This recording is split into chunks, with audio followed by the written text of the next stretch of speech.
Hi everybody, we are live here in Hidalgo, Texas, and you can see behind us, this is the actual border wall. You can see the construction being done and how it's being increased in size and height. So it's been a long couple of days, or 2 days. Really, it feels like so much because we've done so much.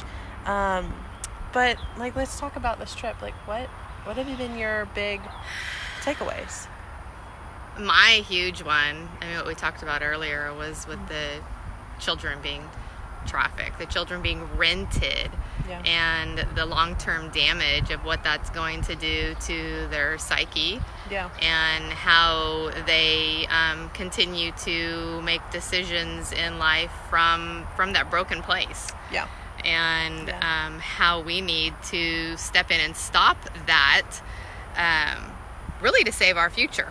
Because if we can't address the adults and everything that are doing this, we can absolutely address the children and bring them healing and safety so that they're not repeating this pattern. Yeah, absolutely. And that's the dangerous thing, like you were talking about earlier, is that abuse oftentimes begets abuse, you know, and that's what we see. And one of the things I don't even think I got to share earlier was just some of these guys that are just even contract workers, not even Border Patrol, nothing like that. They're just down there for different type of contracts and just, maintaining different lines and oil pipes and stuff.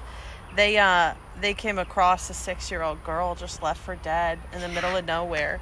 And the horrific thing about that, you guys, is that when she was taken to the hospital, and they're, doing a wellness check on her, they found 30 different types of DNA inside of a 6-year-old girl. So when you talk about renting these children like property, and then honestly like garbage when they're discarded. And I don't know if you guys saw too in the news the other day, there was a 3-year-old that when Border Patrol came up on the group, they just scattered and left this 3-year-old there standing there crying. And at the time, a couple days ago, he was like, man, even if I brought my kid here, I wouldn't just abandon them. Right. Because it wasn't their kid. Because it wasn't their kid. It was a rented kid. And they have no value.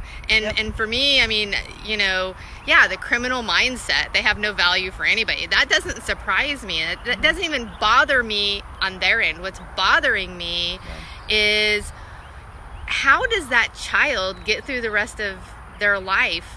A 6-year-old little girl. All I'm worth is 30 men to rape and leave for dead. A little child, it doesn't matter if they're 3-year-old. They have memories. They have recesses in their mind that it delivers their self-worth.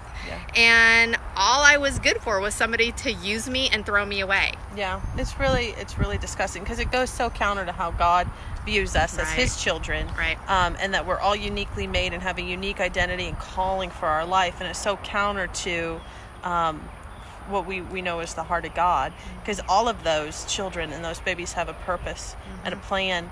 And I really think that there's so much of this that I think God wants exposed, right? Like the lawlessness, the corruption, the injustice that is running rampant on this issue around the border. But even more so, I think what you're saying is the thing that I think I've been woken to as well, is that this is, one, an industry, and then two, it is heavily exploiting children. So when Trump is saying, there's really, really bad things happening down there, or, the abuses or the humanitarian crisis, I think I have a much better picture of when he says there's a humanitarian crisis, what's really happening down here. And so, I think it's fitting you're standing back here with the wall behind us and the need for it. And so this is all this new construction, and redoing different segments and parts. And right on this side is the U.S. Over on this side, you guys can see is Mexico. Again, you got the Rio Grande behind us. But that's Mexico back there. And so, we've got to, as Americans, we have to be better informed as moms, as dads. We're sitting here talking about we need a wall in America, and everybody's still focusing on, for our own protection. And my mindset's even different. No, I want to protect the children that are in Mexico that are being sold and rented and exploited and trafficked. Is it going to be, one size fits all, fix every problem? No, but it sure as hell is going to slow it down and not make it so easy. And Charlotte, the reporter was saying, in 2014, hardly any children were coming across. Yeah, exactly. But they found $1. They found a value to fit their agenda, and now all of a sudden, so it's the same thing. So let's make it extremely difficult, if not impossible, is technically my goal, for them to bring these children over, and then they'll find something else. I know they'll find something else, but you know what, I don't care if those children are protected. That's where my heart's at right now. And I think, like, to that point, is that I think the other thing that really clicked for me, mainly today, is that this is a business, this is an industry, that human trafficking, the cartels make more money moving people than they do moving drugs now. And how do we not know that? I know. That's what I'm saying. Yeah. Exactly. Like, how do we as Americans not know that? And I'm just realizing that now. Right. And that was reiterated by almost everybody this morning. And they're literally selling people on this idea. Like, it's almost like I'm saying, like, it feels like a timeshare if I'm being sold like a vacation package. And that's what she was saying in the car today too, is that there's literally like different packages you can buy, you won't be as exploited. So it's like, okay, well, if you're a woman, like, here's a safer version of a package you could buy. It's just like weird. I mean, so weird. And then it's so super weird that a couple weeks ago she was with Border Patrol and they got a bunch of Chinese gentlemen trying to get in the country. And it's like common knowledge in other countries. But they're being sold. That's what I'm saying. They found a smuggler in Beijing that sold them this idea, and for like $15,000 they paid to come over here. And I'm like, you guys, this is a business. This is an industry. That's why it's hard to stop. And that, to your point, that's why there's money to exploit these children, to take children. And so, the best thing I think we could do, and the fastest thing we could do, is get this wall up. And I know Border Patrol and these guys are working on a lot of different ideas too. But when it comes to like the obvious, we need a wall. Walls work. There's that. Sorry, I have to keep changing my hand here. My them and a roof over my head. I've got 4 walls.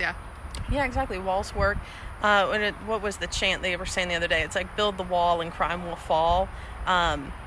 It's like, it just goes beyond, for me, crime, and then people coming here for a better life. It's exploitation of children. And this is a business for the cartel. I mean, they're you could tell they're just taking money, hand over fist, getting people in here. It's crazy. It is crazy. It's crazy. It's bizarre. So anyway, we just wanted to kind of wrap up this trip. It's been super educational and informing. And like I said, here's the wall. We just wanted to show it to you guys down here in Hidalgo. And Mercedes' cute little hat. This is her cat cute? My cat cute? My cat cute. It's cat cute. That's College Station for you right there. No, but this is what I got. It's my souvenir. Souvenir at the gas station. At the gas station from Zapatos. That's where I got this hat. I got me this hat here. All right, guys. Well, we're going to let you go. Thank you for watching. Thanks for tuning in.